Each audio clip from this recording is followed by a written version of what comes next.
Ya, ibu-ibu terima kasih banyak sudah menunggu. Yang permennya udah dicobain permennya? Enak ya Bu ya? Alah. Menyenangkan 2 hari ini? Ada yang sedih? Ada yang sedih karena cuciannya ketinggalan di rumah? Enggak, saya juga enggak ibu-ibu ya. Sudah dititipin ke suaminya? Bersedia? Luar biasa. Sama berarti. Iya, baik ibu-ibu, terima kasih banyak atas kehadirannya, atas atensinya untuk ikut bersama-sama dengan kita dalam kelas ini. Kelas ini diisi oleh pembicara kita yang luar biasa. Saya mempersilakan Ibu Helena Manurung SSTRD untuk bersama-sama dengan kita yang akan menyampaikan materi tentang gizi makanan seimbang kita sehari-hari ibu-ibu ya. Saya persilakan, silakan Ibu. Biar agak riuh, kita kasih applause untuk Ibu Helena. Langsung aja. Iya. Baik. Ibu-ibu, saya kalau nggak berdiri nggak kelihatan soalnya. Saya berdiri ya. Kelihatan Bu di belakang? Saya jamin pasti kelihatan. Kalau Bu Helena agak kelihatan kecil jadinya. Ya. Ibu Helena Manurung SSRD merupakan nutritionist spesialis ya. Beliau adalah dari tahun 2008-2009 sampai 2014 beliau bahkan sampai 2022 menjadi Kepala Instalasi Gizi Rumah Sakit Santo Borromeus Bandung. Beliau juga menjadi Ketua Subkomite Kredensial Tenaga Kesehatan Nakes lain Rumah Sakit Santo Borromeus Bandung tahun 2019. Anggota Komite Kredensial dan Mitra Bestari Profesi Gizi. Ini kalau udah Mitra Bestari biasanya menjadi narasumber yang luar biasa gitu ya. Jadi ibu-ibu nggak perlu saya bacain semua, nanti habis waktunya ya. Kurikulum vitanya cukup panjang. Nanti kalau habis waktunya kita bawa oleh-olehnya sedikit tentang gizinya. Jadi tanpa berlama-lama, karena ibu-ibu saya tahu sudah tidak sabar, permennya keburu habis. Saya persilakan kepada Ibu Helena untuk menyampaikan materinya. Silakan Ibu. Shalom ibu-ibu semuanya. Saya berdiri aja ya, saya lebih suka berdiri. Bukan karena kekecilan kan Bu? Kalau saya di situ kelihatan nggak? Kelihatan ya semuanya ya. Baik, perkenalkan, tadi udah diperkenalkan ya. Saya lebih suka dipanggil Lena sebenarnya. Dan saat ini saya kebetulan dipercaya menjadi Kepala Instalasi Gizi, tapi sudah tidak di Borromeus tapi di Rumah Sakit Mayapada Bandung ya. Karena kebetulan di 2022 saya harus ikut suami pindah ke Bali. Nah kemudian kembali lagi ke Bandung, dapat tawaran lagi dan puji Tuhan dapatnya di Mayapada Bandung ya. Baik, nggak usah lama-lama ya, saya perkenalkan perkenalan dirinya. Kebetulan saya juga seorang ibu dari 3 orang anak yang kebetulan memang sekarang sudah besar-besar. Ya, jadi saya mengerti sekali keinginan ibu-ibu bagaimana sih cara menyiapkan menu sehat untuk keluarga. Ya, apalagi mungkin ada di sini yang ibu-ibu pekerja, ada tidak? Atau wanita karir? Puji Tuhan, oh ada yang udah punya cucu. Puji Tuhan sekali, sekarang kita memang dimudahkan oleh GoFood ya, oleh kita bisa pilih menu makanan, tapi tetap kita harus selektif. Oke, bisa kita mulai ya? Ya, slide. Mbak, maaf slide Mbak. Ya, kenapa sih kita harus tahu apa sih menu sehat? Ya, sebelum ke menu sehat kita harus tahu dulu menu sehat itu dipenuhi oleh nutrisi yang sehat. Nah, ini nih yang kita bilang ini nutrisi. Nutrisi itu untuk apa? Nutrisi itu untuk apa kira-kira ibu-ibu? Kita selama ini yang penting makanan kita bernutrisi, yang penting makanan kita harus bergizi. Terus kita nggak tahu gizi itu apa, ya. Nutrisi itu apa? Ini yang kita bilang. Nutrisi itu adalah kita butuhkan untuk menjalankan aktivitas kita sehari-hari. Jadi jangan salah ya ibu-ibu, di dalam permen yang ibu makan itu ada nutrisinya tidak? Betul ya. Jadi ada nutrisinya, ada kandungan gizinya. Fungsinya apa? Karena kita memang butuh itu untuk beraktivitas. Ya, bahkan pasien kita yang di rumah sakit, yang dia cuman tidur, dia cuman istirahat, bahkan yang terkapar sekalipun, dia membutuhkan nutrisi tidak? Ya, butuh ya. Tapi porsinya berbeda-beda ya. Jadi tiap orang, kalau misalnya nih kita yang lagi tidur, kita yang hanya baringan, atau kita yang sudah tidak bekerja, kita hanya di rumah, porsi nutrisinya atau kalorinya berbeda-beda ya. Nanti akan saya perlihatkan kandungan-kandungan nutrisi dari setiap bahan makanan ya. Nah, ini penting untuk mengkonsumsi menu yang seimbang. Jadi enggak, misalnya nih kita atau pasien di rumah sakit ya, udah nggak apa-apa nggak makan, itu udah ada cairan infus, bener nggak? Jangan dipaksa anaknya makan, kan udah ada cairan infus, betul tidak? Tidak betul. Ya, karena cairan infus yang dimasukkan ke tubuh pasien itu isinya apa? Ya, itu hanya air garam, NaCl. Dia hanya untuk membantu supaya pasien tidak dehidrasi. Karena kalau tubuh kita sedang demam, tubuh kita sedang diare, kita butuh cairan, tapi itu bukan makanan, bukan nutrisi. Nah, sekarang dengan perkembangan ilmu dan teknologi kedokteran, kita sudah semakin memahami dan menyadari bahwa pentingnya nutrisi bahkan ketika kalau kita sedang sakit. Karena justru pada saat kita sakit, nutrisinya harus lebih banyak ya untuk melawan sumber-sumber penyakit tadi ya. Dan kita pilih menu nutrisi apa yang tepat. Jadi beda kebutuhannya untuk kita yang sehat dan untuk pasien yang sedang dirawat ya. Slide. Nah, inilah yang kita bilang gizi seimbang. Jadi gizi seimbang itu kombinasi sehari-hari yang mengandung kebutuhan zat gizi yang dibutuhkan oleh tubuh. Mungkin Bapak Ibu pernah Ibu Sarah, di sini nggak ada Bapak ya, kecuali kameramen. Ibu-ibu pernah dengar nggak dulu istilah 4 sehat 5 sempurna? Pernah dengar kan? Masih dipakai nggak istilah itu? Sudah tidak. Ya, jadi kita tidak lagi pakai 4 sehat 5 sempurna. Yang kita pakai saat ini adalah gizi seimbang. Gizi seimbang itu artinya di situ dijelaskan ya. Gizi seimbang berarti setiap kali yang kita makan itu mengandung apa saja? Ada karbohidrat, ada protein, betul, ada lemak, ada seratnya, ada zat gizi mikro, ya kan? Itu vitamin dan mineral. Jadi zat gizi mikro itu vitamin dan mineral.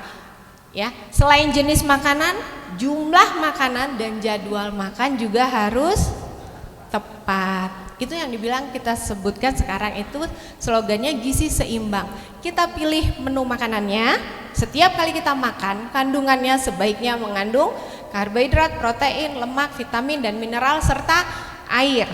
Dan jadwal makannya juga harus tepat. Kita makan sehari berapa kali?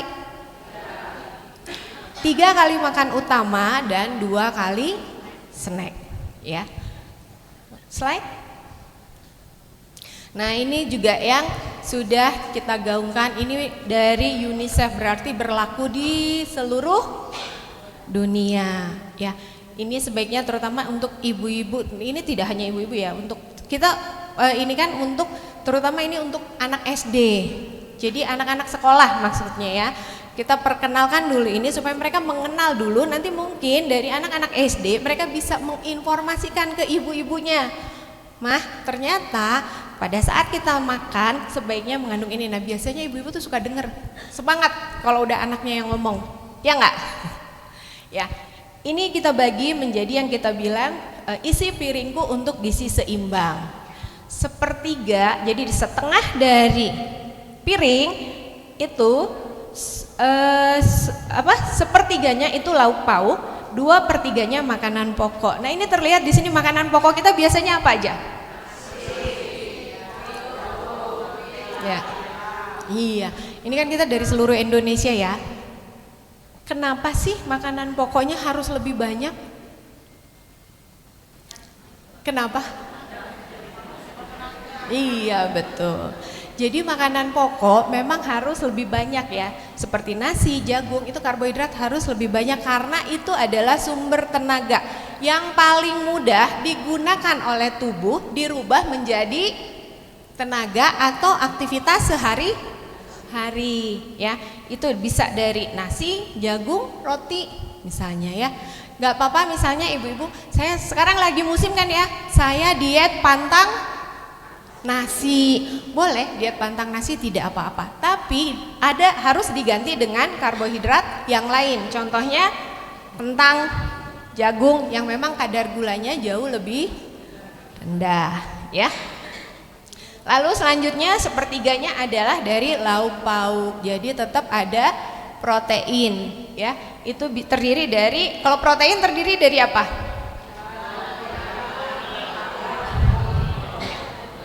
Iya, udah pintar-pintar ya.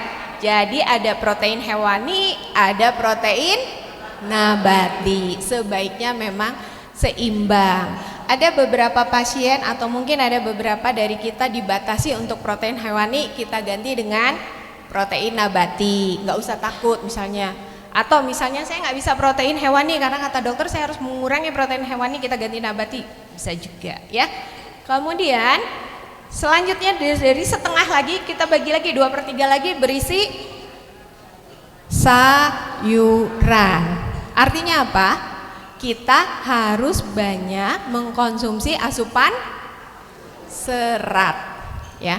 Karena serat itu membantu sekali meningkatkan pertama daya tahan tubuh. Ya, karena di dalam serat, di dalam sayuran, terutama sayuran yang berwarna. Contoh sayuran berwarna apa? Hampir semua sayuran berwarna ya. Betul. Jadi ada terong, ada sayuran hijau, ada wortel. Kita pilih sayuran-sayuran yang berwarna setiap hari, dimodifikasi. Itu tujuannya apa? Kita ambil selain seratnya, vitaminnya, mineralnya, kita ambil antioksidan dari sayuran tersebut. Pernah dengar kan antioksidan? Ya kan? Beberapa kali pasti digaungkan. Pilih sayuran atau pilih makanan yang mengandung antioksidan tinggi karena dia berfungsi untuk ya mengganti sel-sel yang rusak, membantu mengganti sel-sel yang rusak, meningkatkan daya tahan tubuh. Lalu antioksidan sekarang terkenal banget karena dia bisa menghindari kita dari radikal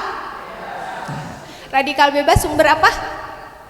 Iya, radikal bebas sumber kanker ya. Itu untuk mengurangi produksi radikal bebas atau justru juga bisa menghilangkan dari si radikal bebas tersebut. Jadi sekarang gimana caranya kita menekankan kepada anak-anak terutama supaya menyukai sayuran dan buah? Susah nggak? Saya aja yang sebagai ahli gizi setengah mati ngurusin meminta anak saya supaya suka sayur ya. Tapi memang kalau tidak dari anak-anak, kalau tidak dari sekarang, itu akan kedepannya akan sulit ya. Dari sekarang untuk anak saya yang perempuan saya selalu bilang, kalau mau kulit kamu bagus makan sayuran. Lalu kalau anak saya yang laki-laki saya bilang, kalau kamu mau tinggi makan sayuran baru semangat. Ya, harus ada triknya ternyata ya. Kemudian sisanya kita pakai untuk buah-buahan. Sama, buah-buahan dan sayuran itu fungsinya untuk meningkatkan asupan serat, juga meningkatkan asupan dari antioksidan. Ya, sekarang dari penelitian di Indonesia, jangan usah jauh-jauh, di Bandung sendiri itu remaja putri banyak sekali yang kekurangan apa ibu-ibu? Kekurangan sel darah merah. Iya, ya, itu menjadi kekhawatiran kita. Karena kekurangan sel darah merah itu menjadi sumber sumber kondisi dia selanjutnya. Ada yang matchnya menjadi tidak teratur. Apalagi? Imunnya turun, ya. Karena hemoglobin atau sel darah merah kita fungsinya untuk apa? Dia yang mengangkut sel nutrisi kita ke seluruh tubuh, ya kan? Kalau misalnya nih kita kekurangan sel darah merah, bawaannya ngantuk nggak? Ngantuk. Tapi kalau ngantuk sekarang kayaknya bukan karena kekurangan sel darah merah. Habis makan. Ya. Ya, jadi ini panitianya pinter disiapin permen ya, biar punya. Disiapin permen, lalu makan permen, tapi nanti malah balik jadi ngantuk karena itu karbo tuh. Kita tahu permen sangat manis ya. Ya, oke. Jadi ya remaja putri terutama di sini di hampir di semua ya di Indonesia itu masih menjadi konsentrasi dari kita selain stunting ya, selain stunting karena itu jadi lingkaran setan misalnya ya. Remaja putri kekurangan sel darah merah, dia akan menjadi seorang ibu. Kalau dia seorang ibu, dia akan melahirkan ya anak kita atau generasi kita, dia akan melahirkan generasi yang akhirnya malnutrisi atau kurang gizi. Nah, itu menjadi beban untuk kita untuk mengingatkan anak-anak terutama remaja putri harus rajin untuk cek darah ya, cek darah apakah HB-nya rendah atau tidak. Kalau misalnya HB-nya rendah, mungkin ada ibu-ibu di sini yang punya keluarga putri atau misalnya mengenal gitu, coba diminta untuk cek HB-nya. Ya, kalau misalnya HB-nya di bawah, sebaiknya dia untuk mengkonsumsi tablet penambah darah. Itu mudah sekali untuk didapatkan kok, ya. Baik, selanjutnya slide. Nah, ini untuk menyusun gizi seimbang kita punya penuntun istilahnya. Yang pertama kita memang harus banyak bersyukur, ya. Nikmati dan syukuri beragam makanan ya. Jangan misalnya kita membiasakan anak saya di rumah sukanya bayam, udah tiap hari dia masak bayam. Suami saya sukanya kangkung, tiap hari masaknya kangkung ya. Kangkung bagus, dia seratnya tinggi, tapi vitamin C-nya kurang, misalnya seperti itu. Jadi sebaiknya divariasikan. Kalau misalnya anak saya sukanya bayam, nggak apa-apa, besok masak bayam pakai wortel misalnya. Besok lagi masak bayam pakai toge, supaya dia mengenal dulu. Oh, ternyata sayuran tuh nggak cuman bayam, ada yang lain, misalnya seperti itu, ya. Nah, atau suami saya sukanya kangkung, besok saya bikinin jus kangkung pakai, bisa loh. Bisa, dan itu bagus. Jus kangkung pakai nanas misalnya, itu bisa. Itu untuk tambahan serat ya. Kemudian biasakan makan lauk pauk yang kaya akan protein. Bagaimana sih lauk pauk yang kaya protein? Iya, ikan kaya protein, daging juga kaya protein, telur apalagi ya. Jangan salah, ikan teri juga kaya proteinnya. Tapi ada tapinya ya, jangan yang diasinkan. Kalau nggak digoreng nggak enak bu. Ya, lauk pauk jangan yang diasinkan, jangan yang dikalengkan. Ya, itu fungsinya itu untuk supaya kita mendapatkan protein yang benar-benar alami. Ya, sebaiknya. Kita tahu kalau protein, terutama protein jenis ikan-ikanan itu sangat mudah rusak ya. Contoh misalnya udang tinggi protein tidak? Cumi tinggi protein tidak? Tinggi. Biasanya bahan makanan yang proteinnya tinggi dia sangat mudah rusak ya. Makanya ibu-ibu kalau nih misalnya beli tongkol atau tuna ya, kerennya tuna. Tuna segar beli di pasar, kemudian pengen ibu masak, tapi kok dia disimpan dulu di kulkas, padahal saya udah naruh di kulkas loh. naruhnya di kulkas langsung di freezer. Besok mau dimasak, kok anak saya alergi ya? Kok anak saya gatal? Jangankan anak saya misalnya, kok saya gatal-gatal ya makan ini? Itu karena apa? Bukan pertumbuhan bakteri. Ya, salah penanganan. Bisa jadi karena salah penanganan.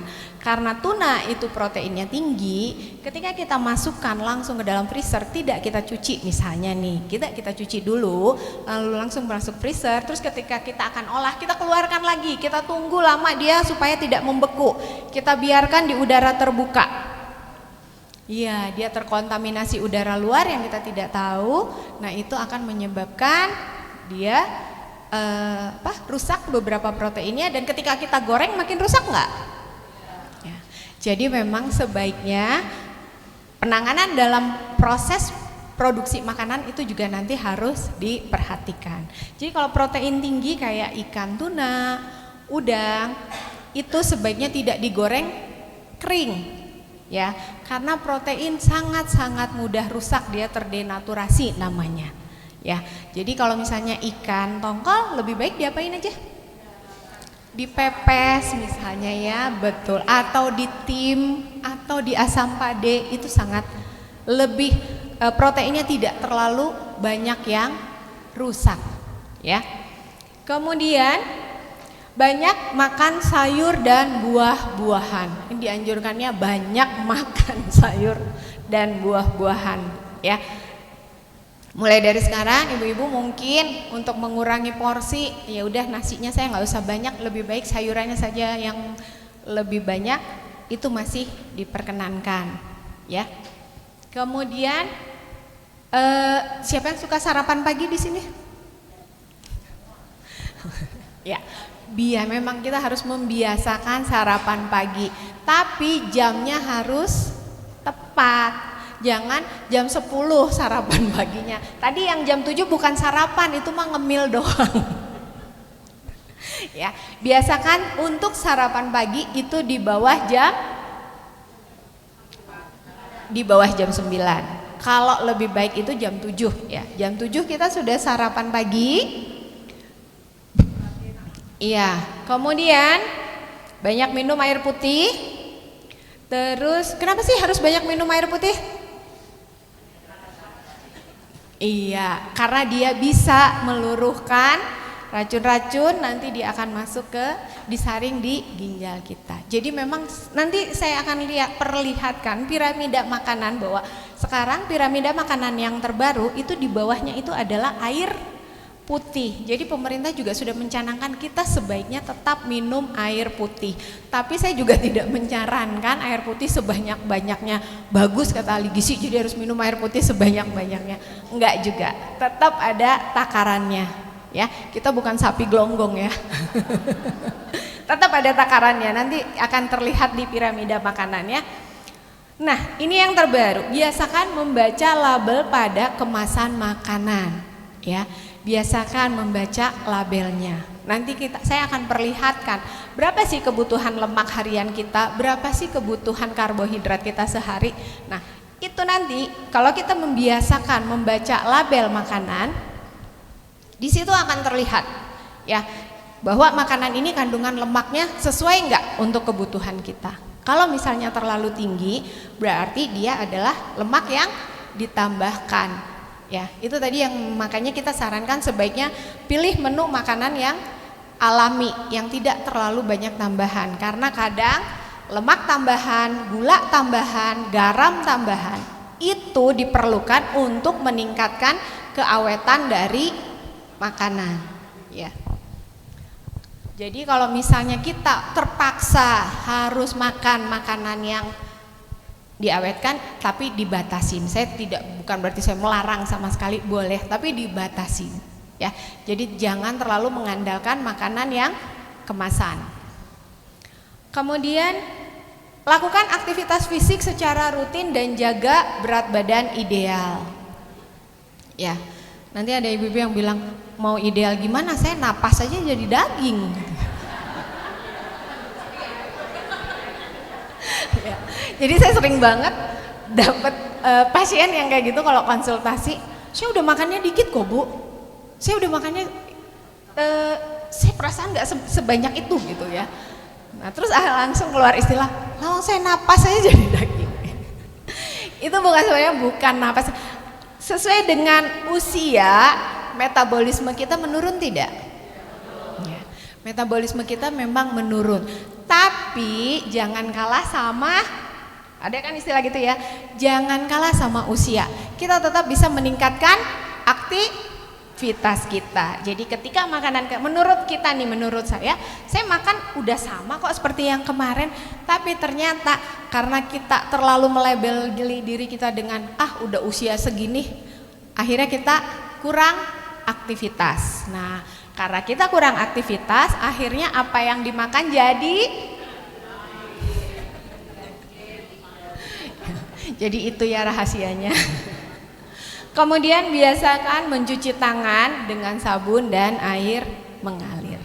Ya. Slide.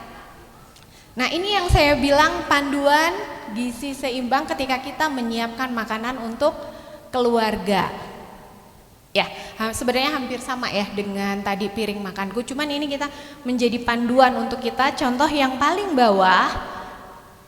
Nah, kalau piramida artinya apa? Makin ke atas makin sedikit. Jangan banyak dikonsumsi, ya.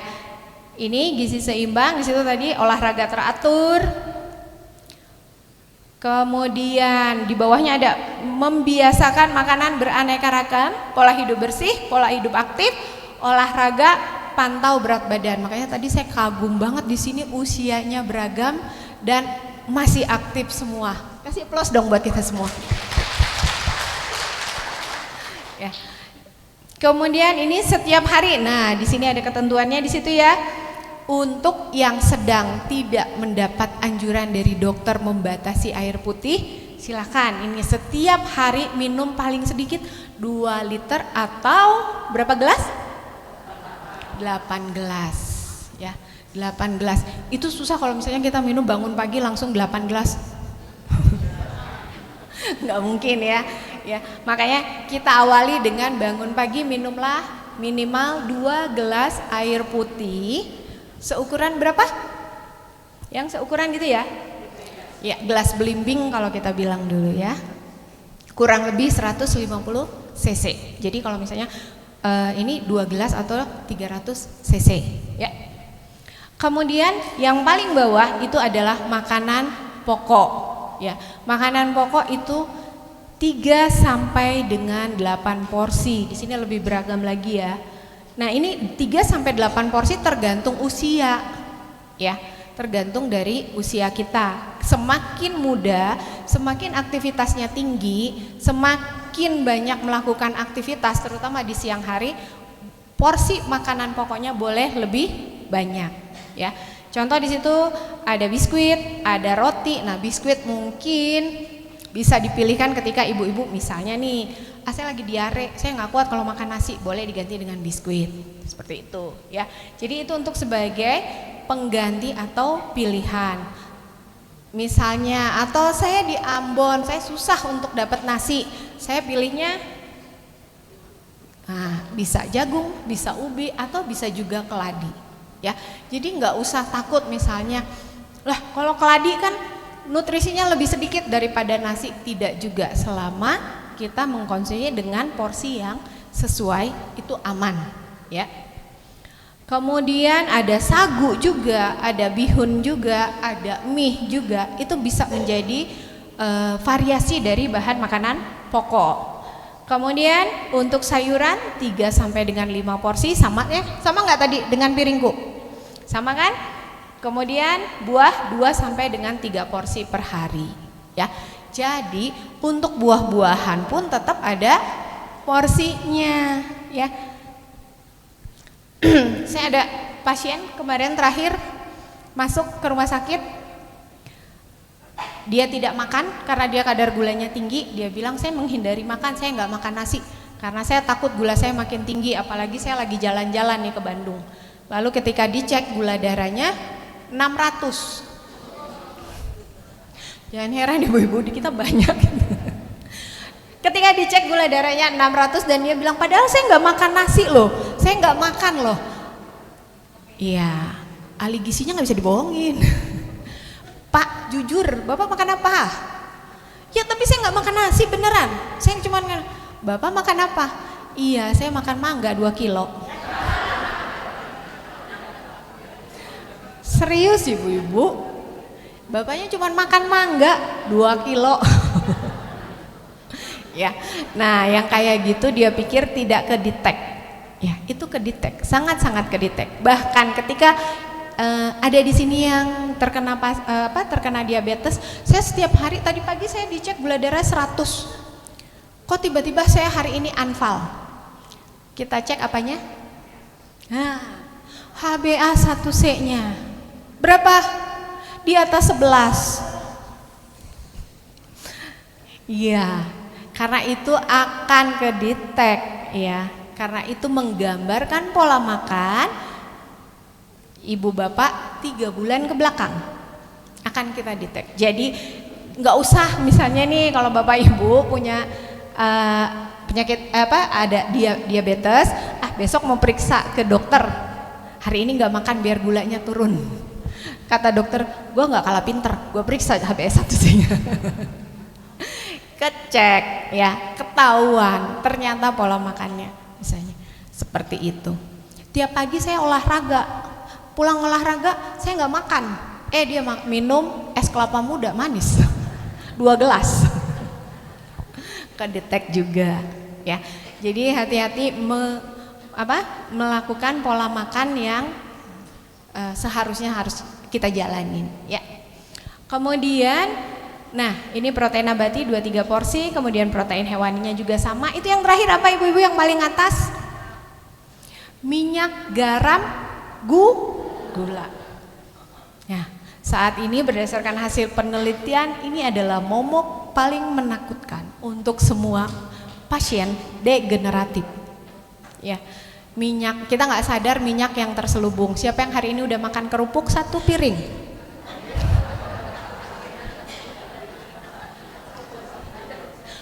Pagi-pagi sarapan bubur ayam? Enggak kan? Kerupuknya 1 mangkok.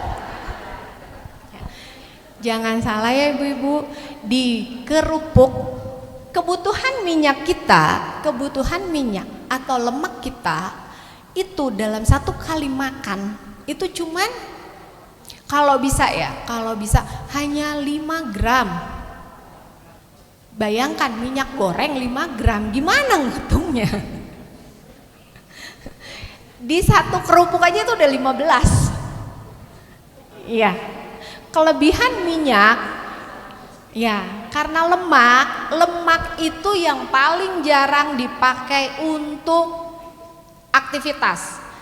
Jadi kalau kita mengkonsumsi minyak terlalu berlebihan, dia akan langsung disimpan untuk cadangan lemak.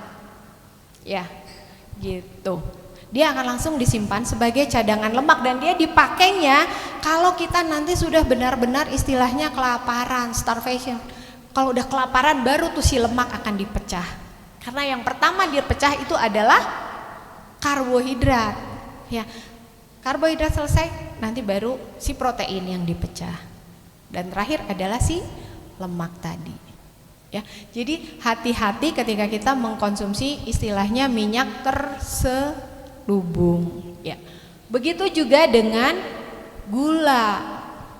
Ya. Sekarang menurut penelitian terakhir memang ya, yang saat ini dipercaya bahwa gula adalah sumber dari berbagai penyakit. Sampai si kanker pun nyalahinnya gula. Ya. Nih di depan ibu-ibu sumber gula nggak nih? Permen. Jangan banyak-banyak ya. Coba dibuka, dibaca. Di situ kandungan gulanya berapa? Sukrosa ya. Gula itu sama dengan sukrosa. Coba saya di sini. Kebaca nggak? Ada nggak di situ? Sukrosa. Sukrosa dari Mentos berapa? Penasaran. Bisa dibacakan Bu? Nggak kelihatan.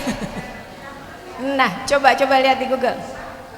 Gula pasir itu sama dengan sukrosa. Kalau gula buah dia namanya fruktosa. Ya. Kalau gula yang paling sederhana dia namanya glukosa.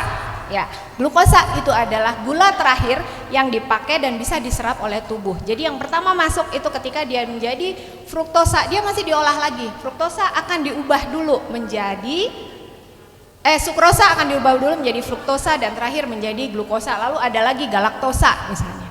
Ya. Kebutuhan gula kita sukrosa dalam satu hari itu sebaiknya tidak lebih dari 10 gram. 10 gram berapa? Cuma 1 sendok makan. Ya. Ada yang suka minum kopi di sini? Nah, coba dilihat lagi, di situ sukrosanya berapa? Belum sukrosa yang dari creamer. Jadi jangan lagi ada istilah bilang saya napas aja jadi lemak, nggak taunya sukanya minum kopi. Saya juga masih suka kok minum kopi. Kalau kopi pahit nggak apa-apa. Kopi pahit tanpa gula ya, nggak apa-apa. Tapi maksimal 1 cangkir. Karena di kopi itu juga dia ada kandungan antioksidan. Ya, makanya orang kalau misalnya mau meningkatkan aktivitas atau dia mau 4 gram dalam 2 permen. Jadi masih boleh berapa permen lagi kita? Oh jangan. Ya, jadi masih aman, tapi tidak boleh lebih dari 5 permen dalam sehari ya. Gitu. Ya, itu namanya sukrosa. Jadi hati-hati dengan gula yang terselubung lagi. Kemudian ada lagi kadar garam. Ya, sekarang banyak istilah atau banyak kalau kita misalnya lewat, kalau ibu-ibu buka IG atau buka Facebook atau buka apapun itu, TikTok, lalu muncul di FYP-nya ada anak kecil tiba-tiba kenapa? Gagal ginjal, hipertensi misalnya. Ternyata dia bukan sekedar memang karena dia mengkonsumsi makanan-makanan yang tinggi natrium, tapi memang bisa jadi sudah ada bawaan. Tapi ketika dia salah makan, dia salah mengkonsumsi, kita tahu sendiri bahwa anak-anak sekarang lebih senang minumannya apa? Ya betul, dikit-dikit boba, dikit-dikit kopi, dikit-dikit minuman berenergi. Nah, dia katanya minuman yang berenergi, tapi ketika kita baca label makanannya, ternyata dia natriumnya cukup tinggi.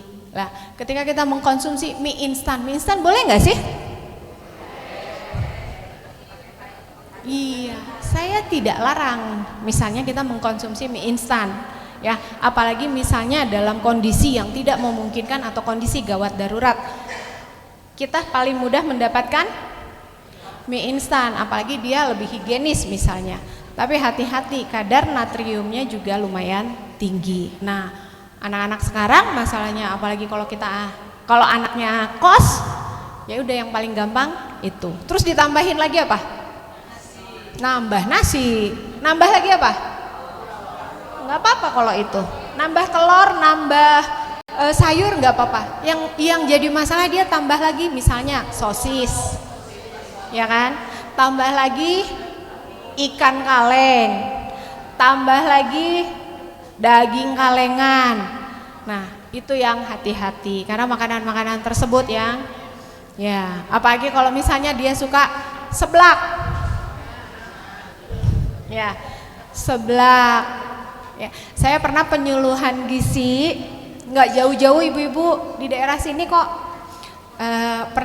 Saya pernah dikontrak oleh Nestle untuk memberikan penyuluhan gizi ke posyandu-posyandu di sekitar kita. Nah, yang bikin miris apa? Jadi ibu-ibunya bawa anak kecil mau ditimbang ke posyandu, lalu dapat penyuluhan gizi dari kami, dari tim Nestle. Waktu itu dari Denko memang ya, tapi itu bekerja sama dengan Departemen Kesehatan. Anak kecil, bayangkan kurang dari 1 tahun, MPASI-nya apa? Cilok.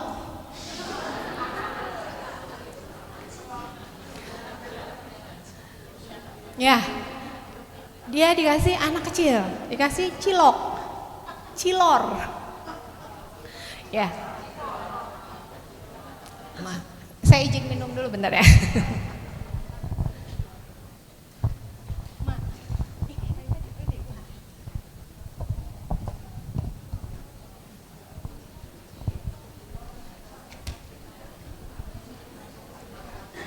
Ya, itu beban berat, bukan beban lagi ya. Agak-agak miris memang jadinya kita ya. Di sekitar kita ternyata masih banyak yang ibu-ibu muda atau misalnya ibu-ibu yang mereka belum terpapar informasi mengenai nutrisi untuk MPASI. Mungkin saya titip kepada ibu-ibu semua bisa memperkenalkan nanti sebaiknya MPASI ya kita bikin sendiri aja deh. Atau kalau misalnya anaknya mau pakai yang sekarang udah instan, itu juga aman tapi tidak terlalu sering, hanya sekali-sekali misalnya ya. Karena memang agak-agak gimana saya pas lihat itu di Bandung loh ya, di Bandung. Di sini istilahnya yang menurut kita sangat mudah informasi mengenai nutrisi didapatkan, tapi ternyata masih ada yang waktu kita tanya, "Bu, kenapa dikasih ini?" "Oh, anaknya suka itu."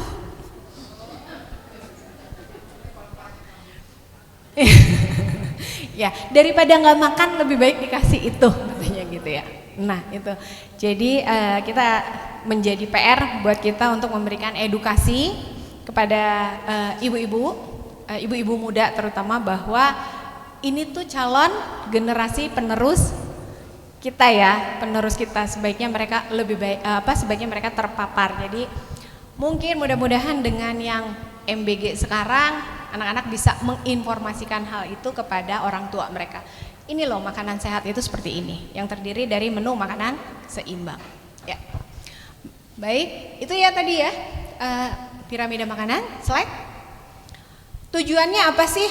Nah, tujuan kita pemerintah atau misalnya para ahli menyusun piramida makanan ini adalah membantu menyusun pola makan yang memenuhi kebutuhan nutrisi tubuh secara seimbang dari berbagai jenis makanan. Itulah kita selalu menekankan sebaiknya mengkonsumsi makanan yang beragam, ya kan? Kemudian mengatur porsi, menggambarkan jumlah porsi yang tepat setiap kita makan. Kemudian menjaga kesehatan dan membantu menjaga kesehatan dengan menyediakan gizi yang seimbang. Semoga dengan gizi yang seimbang, asupan makan yang seimbang, daya tahan tubuh kita terjaga. Ya, slide. Ini untuk tekniknya.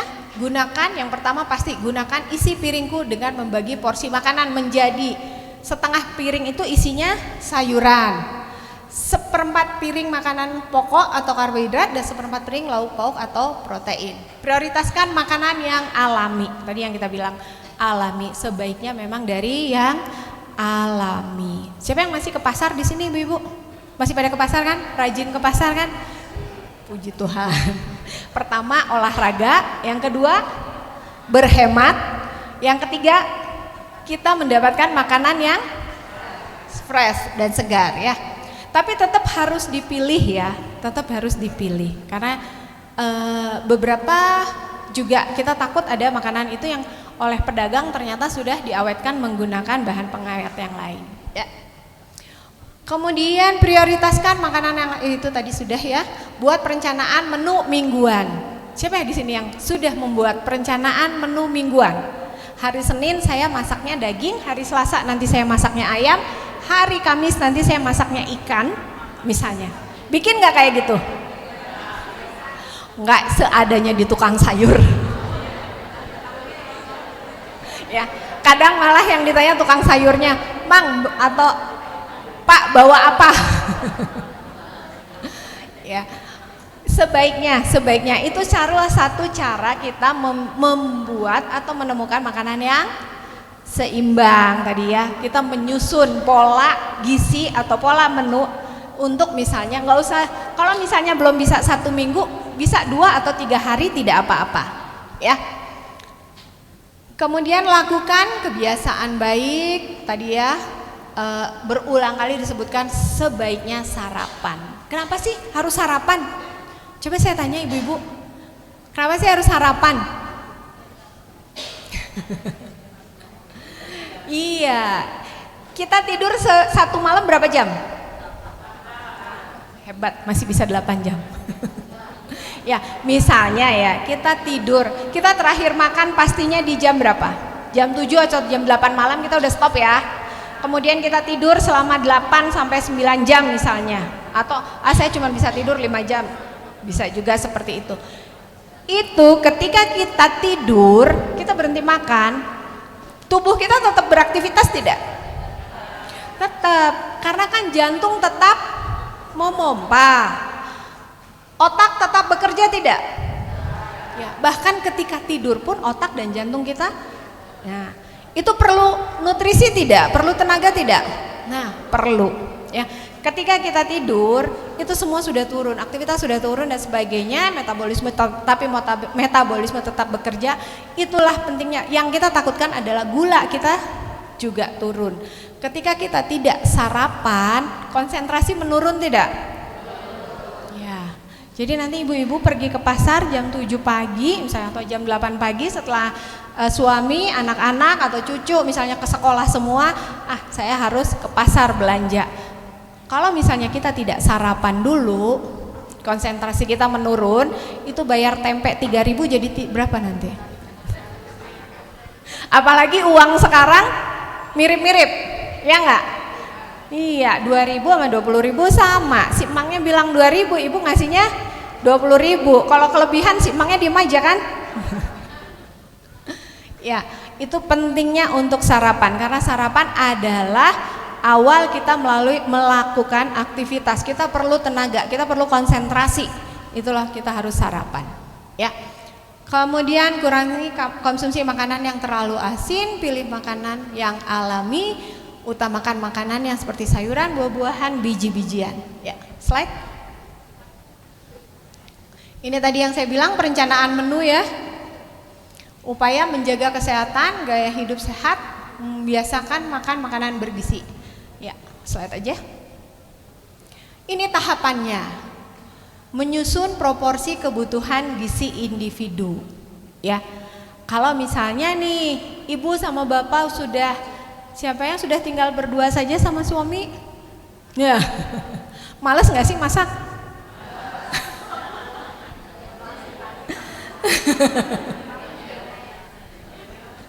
Ya, tapi kan kadang suami pengen dimasakin, ya nggak? Ya, giliran suami pengen dimasakin, udah banyak sekarang ada Shopee, ada GoFood, ada Grab. Ya, tapi ketika kita masak, di situ seninya kita keluar, ya enggak?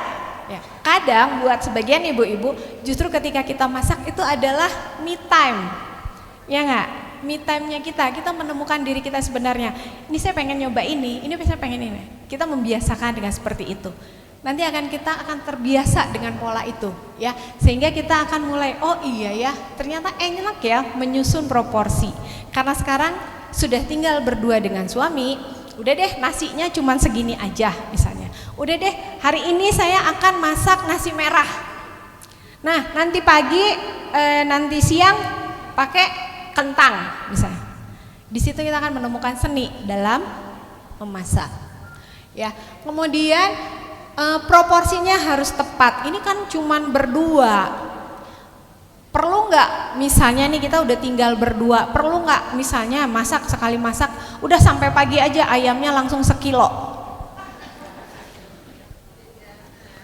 Jangan ya ibu-ibu ya, sayang ya. 1 kali makan kita hanya perlu 50 gram. 50 gram misalnya ya ikan, 50 gram ayam, atau misalnya 45 gram daging sapi. Jadi kalau tinggal berdua 1 kilo cukup, itu bisa se-RT nantinya.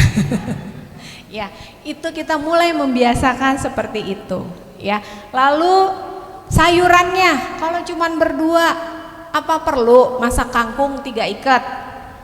Tidak. Jadi kita udah mulai ngukur ya. Kebutuhannya hanya 30 gram.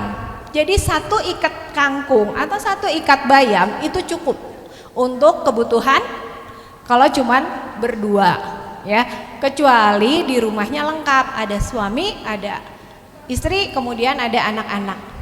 Itu yang dibilang perencanaan. Kita mulai mengatur porsi, mengatur jumlah supaya tidak banyak yang terbuang, ya kan? Dan juga menghindari kelebihan kalori, ya enggak? Karena kita tahu ibu-ibu ini terkenal apa? Penyayang.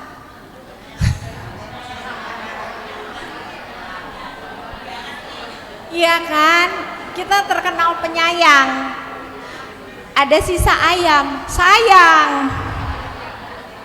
Ada sisa tempe, sayang. Akhirnya ke samping. Ya, itulah hati-hatinya. Jadi ukur porsinya, ditimbang kalau perlu. Kalau tidak, kita bisa mengukur kebutuhannya nanti. Ya.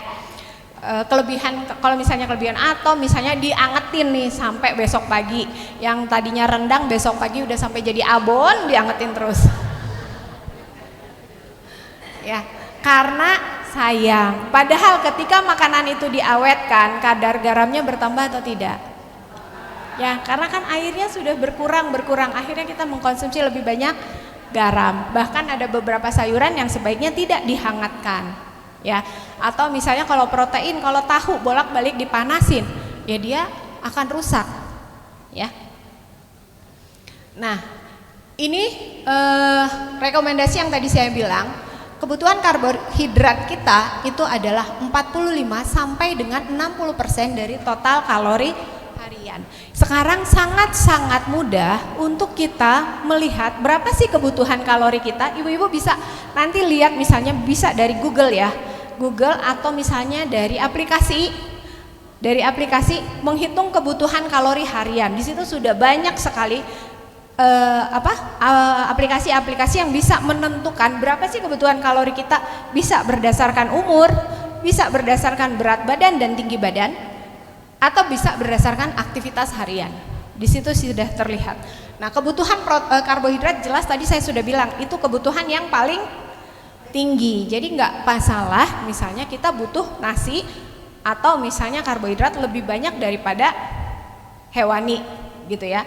Sedangkan kebutuhan kalori untuk protein kita itu adalah 10 sampai dengan 15% dari total kebutuhan harian. Rata-rata kebutuhan total kebutuhan harian kita nih di Indonesia sampai dengan saat ini adalah 2.200 kalori misalnya. Ya, nah ini kita bagi nih, 65%-nya terdiri dari karbohidrat, 15%-nya terdiri dari protein hewani dan nabati, kemudian lemaknya dari 20-25%-nya itu terdiri dari lemak, sisanya adalah serat. Gitu ya. Slide. Kemudian batasi makanan olahan. Ini contoh bahan makanan olahan yang tadi saya bilang, terutama yang kemasan-kemasan. Ya. Karena memasak sendiri di rumah adalah cara terbaik kita untuk mengontrol bahan-bahan yang digunakan dalam setiap hidangan. Boleh nggak sih makan pizza? Saya nggak akan larang. Boleh, yang penting dibatasin. Ya. Slide. Kemudian kita buat meal plan dan lakukan food preparation. Tadi yang saya bilang, kita nggak perlu kalau misalnya nih kita sibuk, tidak perlu kok setiap hari misalnya ke pasar. Bisa aja kita ke pasar dalam 1 minggu cukup 2 kali misalnya. Tapi kita sudah merencanakan, ya tadi yang saya bilang, Senin saya akan masak ayam, Selasa saya akan masak ikan misalnya. Kemudian Rabu saya akan masak cumi. Kita bikin nih plannya. Lalu nabatinya apa? Nabati banyak kan? Bisa tahu, tempe, kacang merah, kacang hijau, jagung dan sebagainya. Jagung bisa juga sebagai pengganti nabati, ya. Kemudian untuk sayurannya juga demikian. Nanti kita lakukan preparation, kita kombinasikan ketika kita nanti sudah akan melakukan perencanaan memasak, ya. Ini adalah dua konsep yang penting untuk menjaga pola makan harian kita. Slide. Ini yang dimaksud dengan food preparation, memotong sayuran. Jadi sayuran yang sudah dari pasar, siapa yang nih datang dari pasar sayuran langsung masuk kulkas? Ya, itu yang dibilang food preparation ya. Sebaiknya sayuran atau bahan makanan mentah yang kita bawa dari pasar itu tidak langsung kita masukkan kulkas. Ya, terutama buah-buahan, termasuk buah-buahan ya. Buah-buahan sebaiknya setelah kita beli, kita cuci, lalu masukkan dalam wadah tertutup. Ya, wadah tertutup. Itu pertama untuk menjaga kandungan nutrisinya, yang kedua untuk menjaga kebersihannya, ya. Jadi kadang kita kan potong pepaya, kita potong langsung habis nggak semuanya? Ya. Iya. Nah, jangan sampai salah. Lalu pepaya kita potong setengahnya, kemudian lalu masukkan Tupperware, tutup lagi. Ya, jangan dibiarkan terbuka. Karena kalau kita biarkan terbuka, betul, dia akan terkontaminasi dengan bahan makanan yang lainnya, ya. Termasuk juga sayuran. Begitu juga dengan sayuran. Sayuran ketika kita beli dari pasar, kita cuci bersih, lalu kita potong-potong, masukkan dalam wadah tertutup, baru masuk ke kulkas. Itu pertama untuk menjaga keutuhannya, keawetannya, juga nutrisinya, ya. Pola seperti itu sudah biasa kami lakukan di rumah sakit, ya. Jadi kita tidak terbiasa, misalnya saya di rumah sakit saya itu freezer dan chillernya tuh bisa dibilang segede kamar misalnya. Dan kita tidak terbiasa memasukkan bahan makanan yang dari pasar itu langsung masuk ke freezer ataupun chiller, walaupun freezer chiller kita besar.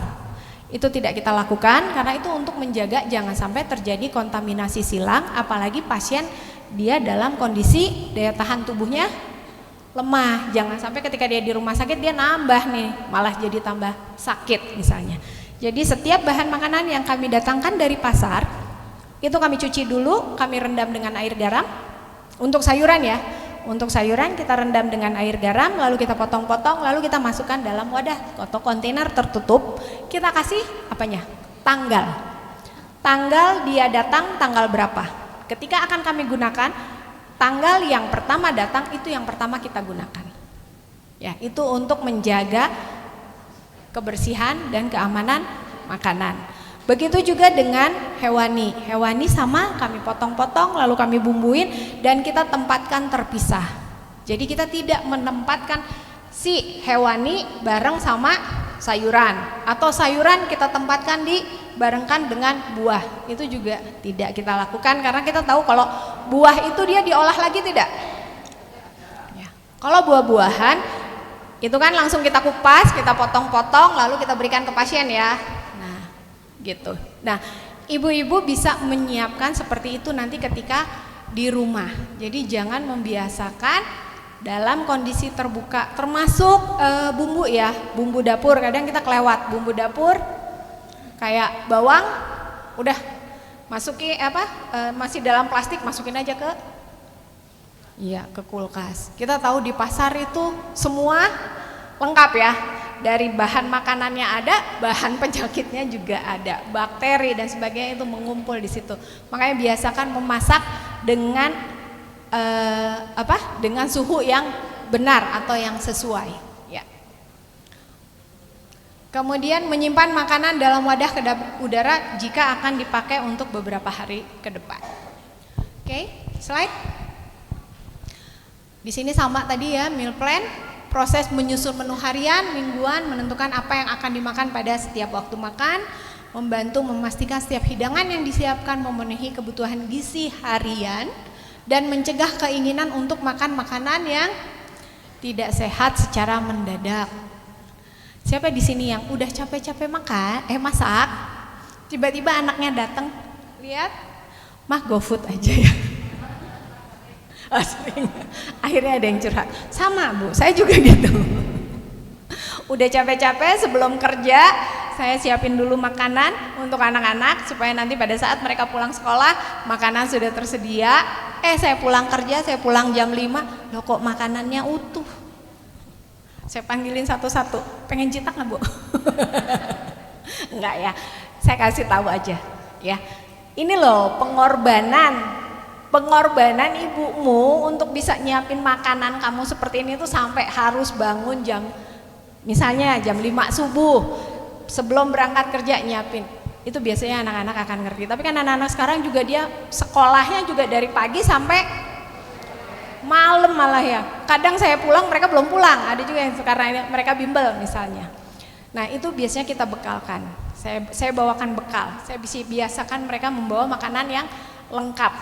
Ya, jadi tetap saya bangun, saya bawakan bekal itu makan karbohidrat, protein dan lemaknya itu selalu tersedia termasuk juga sayurannya. Ya. Kemudian menyusun menu gizi dan membutuhkan perencanaan, namun manfaat bagi kesehatan ini memang cukup besar. Jadi effortnya memang nggak gampang ya, nggak mudah, tetap butuh effort yang tinggi. Tapi manfaatnya banyak ya, supaya anak-anak tidak gampang sakit misalnya untuk meningkatkan imun kita. Selanjutnya slide. Nah, ini contoh yang menu yang saya buatkan. Ini hanya contoh saja. Sekarang sudah banyak sekali kalau ibu-ibu buka di Google atau di YouTube cara menyehatkan atau cara mendapatkan menu sehat misalnya. Ini pakan pagi contoh, kita bikinkan nasi goreng Singapura misalnya. Nasi goreng Singapura karena di nasi goreng Singapura itu dia sudah ada sayuran, jadi simple. Nah, karena dia sudah nasi goreng, dia sudah ada lemak, maka untuk protein hewaninya saya pilihnya telur yang diceplok dengan air, poached egg ya. Jadi tidak perlu lagi pakai minyak. Pakai poached egg, kemudian jangan lupa selalu ada buah. Salad buah mau pakai mayones mangga, tapi jangan banyak-banyak. Karena kalau untuk anak-anak mungkin nggak masalah, tapi untuk kita ya. Tahu sendiri kalau mayones itu dia kandungan lemaknya lumayan tinggi karena dia terdiri dari kuning telur yang lumayan banyak ya. Kemudian untuk snack pagi sebaiknya jam berapa ya Bu Ibu? Ya, sebaiknya memang jam 10 karena pengosongan lambung itu per 3 sampai dengan 4 jam. Jadi sebaiknya jam 10 kita sudah ada snack. Tujuannya kenapa sih harus ada snack pagi? Ya, supaya nanti pas makan siangnya kita tidak membabi buta misalnya. Lapar karena tadi nggak makan snack, makan nasinya diperbanyak, makan protein hewaninya diperbanyak, ya akhirnya kelebihan kalori. Jadi sebaiknya kita tambahkan snack. Hari ini sudah makan snack berapa kali?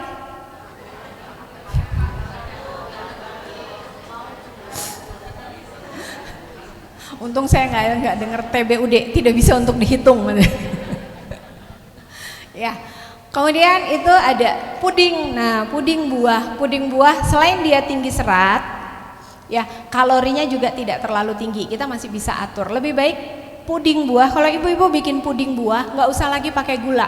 Cukup manisnya dari buah, itu cukup.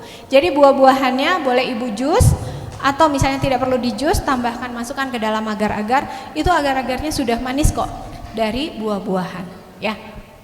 Kemudian makan siang kita gunakan nasi merah. Ini hanya contoh saja ya. Kalau misalnya nasi putih pun tidak masalah. Kenapa saya pilihkan nasi merah? Karena memang dia kandungan mineralnya lebih tinggi ya. Baik kaliumnya, kalsiumnya, magnesiumnya dia lebih tinggi. Makanya ibu-ibu boleh memperkenalkan kepada anak-anak sekali-sekali untuk makan nasi merah. Kemudian ikan bakar atau ikan yang ditim. Ya, ini kita mengurangi kadar lemak, jadi saya tidak pakai ikannya digoreng, lebih baik dibakar ataupun ditim. Tapi jangan dibakarnya nanti dioles mentega, sama aja. Ya. Kemudian kita gunakan juga pepes tahu. Yang semua kenal kan ya pepes tahu ya? Tahu yang dibumbu, kita kasih bumbu, kemudian kita kukus dengan daun. Itu bagus sekali. Lalu kita pakai sayuran dan buah-buahan. Ini contohnya tampak di situ. Ya. Nah, di rumah sakit saya yang dulu, kita mengawali ada catering diet. Awalnya kita skeptis ya. Siapa sih yang mau catering diet? kita bilang gitu. Paling cuman beberapa saja. Ternyata makin kesini sudah banyak pasien atau mungkin individu yang mengenal atau mereka sudah melek, oh ternyata memang saya perlu ini. Dan akhirnya catering diet itu sampai dengan sekarang itu tumbuh menjadi lumayan laku, apalagi terutama pada saat kemarin di COVID ya, itu sangat-sangat laku. Jadi kesini semakin sadar bahwa memang kita perlu nutrisi yang sehat untuk membantu perencanaan kesehatan, terutama untuk pasien-pasien yang sudah terkena penyakit degeneratif. Nah, di rumah sakit saya yang baru di Mayapada, saya diminta oleh direktur untuk memulai lagi catering diet, dan memang animonya juga lumayan tinggi gitu ya, ibu-ibu ya, karena memang ketika kita atur pola makannya, kita atur asupan makannya, sudah sangat terbukti bahwa pasien dengan penyakit degeneratif yang gulanya tinggi, kolesterolnya tinggi dan sebagainya tinggi, itu bisa terkontrol. Jadi kalau dulu kita yang capek nawarin, sekarang pasien yang mencari. Karena terbukti bahkan dari dokter sendiri menyarankan, udah deh kalau di rumah misalnya tidak bisa menyiapkan makanan sesuai dengan anjuran dokter, sesuai dengan anjuran ahli gizinya, lebih baik catering diet. Dan sekarang catering diet sudah menjamur di mana-mana. Ya. Baik, segitu ibu-ibu. Slide. Kalau nanya nggak usah banyak-banyak katanya. Yang gampang-gampang aja, enggak bercanda ya. Yeah. Baik, selanjutnya kita serahkan ke moderator. Iya, terima kasih banyak Ibu Helena. Aplaus dulu untuk Ibu Helena, terima kasih banyak. Saya agak-agak ini nih Bu, mau sambil duduk atau? Oke. Kalau saya suka berdiri Bu biar kelihatan. Iya, tadi ditanya ya ibu-ibu ya, siapa yang kalau habis dari pasar sayurnya dimasukin langsung ke kulkas, diem semua. Pasti dalam hati pengakuan, saya sama Bu. Akhirnya saya tahu sekarang, besok kita cuci dulu ya Bu, baru kita masukkan. Sama berarti Bu Helena itu PR saya juga. Ibu-ibu, saya sebenarnya latar belakangnya adalah bidan dan dosen, tapi kalau bicara gizi kayaknya harus kontrol sama Bu Helena memang ya, karena terlihat dari ukuran saya gitu. Ya, baik, kita punya waktu bersama Ibu Helena. Mungkin ada ibu-ibu yang mau bertanya. Oh, sudah duluan. Karena yang terlihat ibu yang di depan, Bu. Silakan Ibu. Ya, makasih Bu. Saya mau nanya untuk tadi yang seperti yang disampaikan tadi untuk sayuran.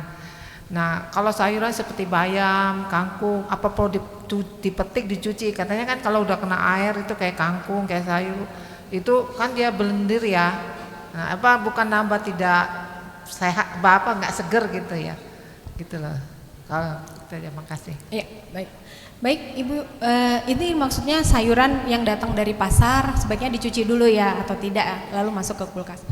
Saya tetap menyarankan sebaiknya dicuci, ya, sebaiknya dicuci. Nanti kalau misalnya supaya takut tidak berlendir, Ibu keringkan dulu. Sekarang sudah banyak ya peralatan yang dia bisa meniriskan. Jadi sebelum dimasukkan ke kulkas, ditaruh dalam wadah yang dia airnya bisa turun. Airnya bisa turun, kemudian tapi jangan lebih dari 2 hari ya Ibu. Item ya, Pak? Item dan layu. Memang sebaiknya tidak lebih dari 2 hari. Jadi kalau preparationnya hari ini Ibu Ibu beli belanja sebaiknya maksimal 2 hari sudah langsung dimasak. Oke. Perlu dikasih garam nggak Bu? Boleh. Mencuci perlu ya Bu ya? Iya. Terutama pada saat proses perendaman itu bisa. Betul. Oke Bu. Oke, masak kangkung Bu. Oke, baik. Next ya, saya lihat Ibu yang baju hijau ini kayaknya. Mudah-mudahan pertanyaannya mewakili saya ya. Selamat siang Bu dan semuanya. Nah, ini tadi kan mendengar dari apa yang disampaikan Ibu tadi, kan sarapan itu penting dan di bawah jam 9. Nah, sekarang itu beredar di mana-mana di medsos kita itu intermittent fasting. Ya, Nah, itu kan dikatakan kalau saat kondisi perut kita lapar, dia memakan sel-sel kanker, begitu. Fagosit ya. Ya. Nah, kalau dari yang disampaikan panjenengan tadi harus sarapan jam 7. Padahal intermittent fasting itu di sarapan pagi itu di atas jam 9. Dan nanti stop di jam 6 atau jam 7. Besok makan lagi di jam yang sama seperti itu. Nah, apakah itu benar-benar menyehatkan atau malah merusak tubuh kita? Itu saja sih Bu, terima kasih. Ya, Ya, sampai dengan saat itu memang masih menjadi perdebatan. Ya, intermittent fasting itu sudah banyak dilakukan oleh beberapa, tapi itu semua dikembalikan kepada masing-masing individu, kondisi dari si individunya masing-masing. Ya, untuk intermittent fasting, kalau memang ibu-ibu bisa dan kuat, bisa melakukan itu sebagai yang tadi dibilang, karena ketika kita melakukan intermittent fasting, si sel itu akan sel jelek itu akan dimakan oleh sel yang lapar, katanya begitu ya, sel yang lapar. Cuman apakah semua bisa melakukan seperti itu? Tidak semua seperti itu. Jadi ini apalagi terutama untuk anak-anak, kemudian usia remaja, kemudian kita yang masih produktivitasnya tinggi, hati-hati ketika kita melakukan intermittent fasting. Ya, ketika kita sudah sangat lapar, yang ada malah pingsan, Bu. Setuju saya, betul Bu. Jadi hati-hati sekali ketika melakukan intermittent fasting. Bahkan dokter kami pun menyarankan kalau memang akan melakukan intermittent fasting, pastikan bahwa tubuh kita memang sedang betul-betul fit. Ya, gula darah kita normal, kolesterol kita normal, aktivitas kita juga tidak terlalu tinggi. Jadi hanya fluktuatif, aktivitas tidak terlalu tinggi. Stagnan misalnya di situ-situ saja misalnya seperti itu, tapi harus dipastikan, jadi harus betul-betul dalam pengawasan dokter gitu ya.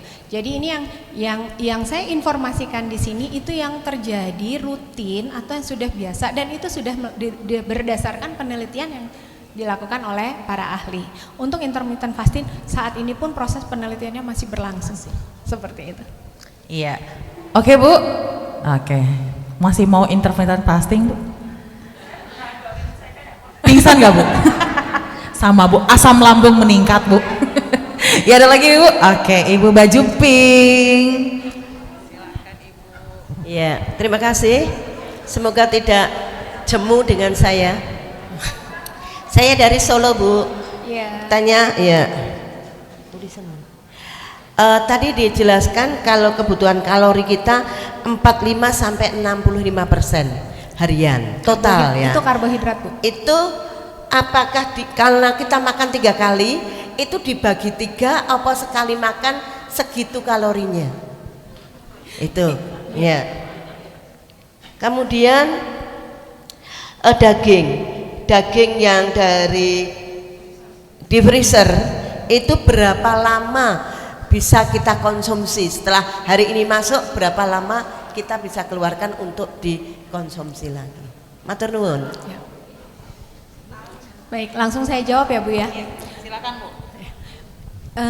Karbohidrat dan sebagainya, itu yang maksud Ibu tadi karbohidrat ya, 45 sampai 65%. Itu kebutuhan harian dari total kebutuhan harian kita, kalori kita. Ya, jadi itu nanti dibagi 3 lagi Bu. Jadi contoh 2000 kebutuhan kalori kita itu 2200.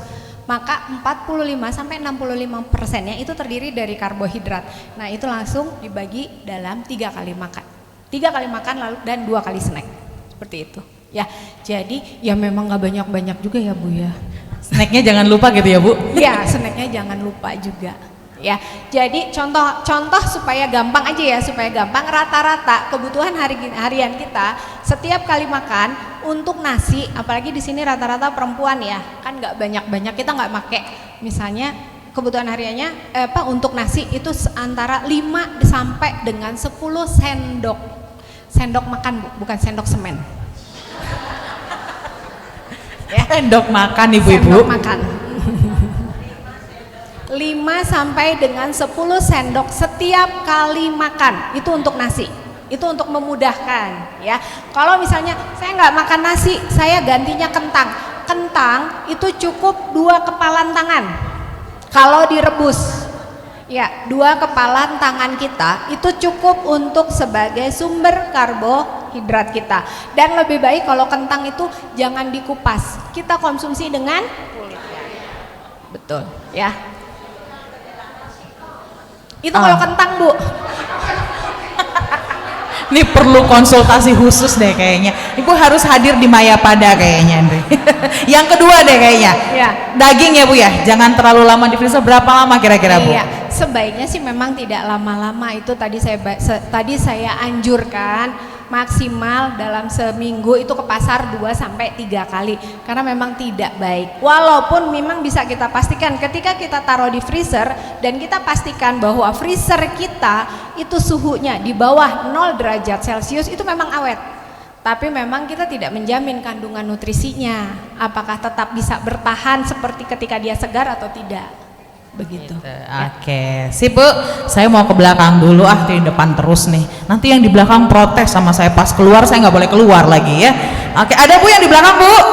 Oke, ada yang udah melototin saya dari tadi Bu, tolong ya Bu ya. Terima kasih.